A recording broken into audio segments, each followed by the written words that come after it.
And I just thought it was time for me to speak up as a woman of color. And so I thank you so much for the opportunity to speak to all of you today and to make my voice and my family's voice heard, because it is very important that you get the other side of this, another perspective.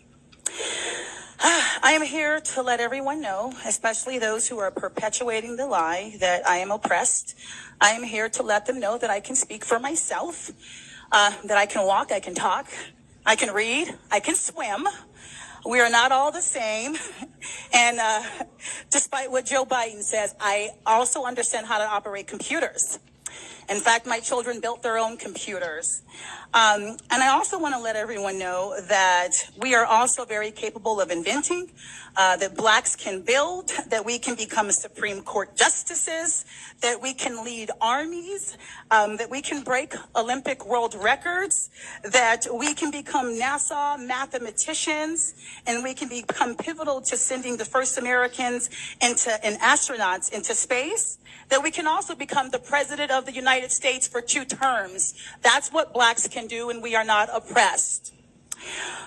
We can do all of this because we live in an incredible country, America, that offers us limitless possibilities for all people who are willing to dream and work hard. That is why I love this country, and that is why I oppose critical race theory and anything that resembles it. The single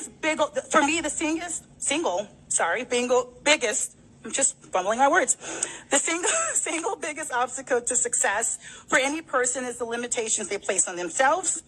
It is also the mental enslavement perpetuated by an infectious political party. I believe in higher education, and I believe that representation matters. Studies show time and time again that higher education equates to higher income. Dumbing down education isn't the answer. And you know what else isn't the answer? Telling black people that they are inferior by suggesting that they are oppressed simply because of their skin color. That is discrimination, and that is racist. General Harriet Tubman, that commanded the Union Army. What if we talk about her? She was the first woman to lead a military operation. They won't tell you about that now, will they, in your history books? They talk about the atrocities of slavery at the hands of whites, but they won't talk about how whites were being commanded by this black woman and how whites helped free the slaves. Imagine if our public schools taught that. Imagine if they were presenting data and history that painted African Americans in a different light. Imagine the joy we would all feel.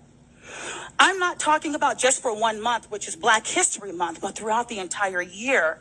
They won't do that because it doesn't advance their agenda. They don't want us to be free. They want us to take their pity. They want us to take their welfare. They want us to continue to pick their cotton, but not on my watch. We will not give into this lie. We are not inferior, and we are not their puppets any longer. Enough is enough. We are valuable.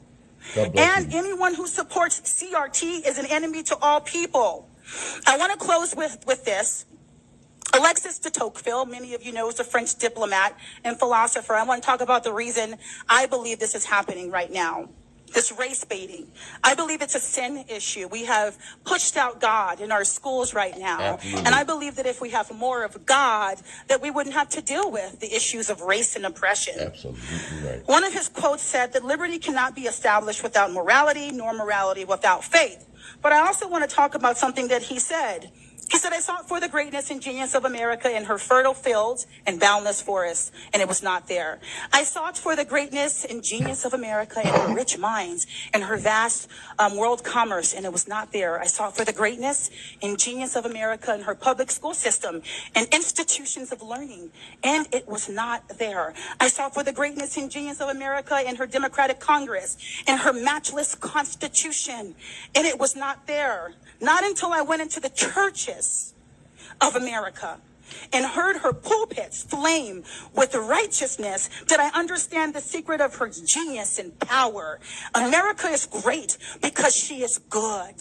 And if America ceases to be good, she will cease to be great. And that is the issue.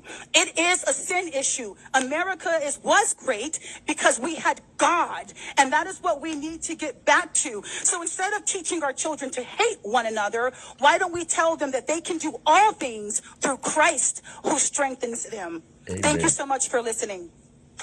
God bless you.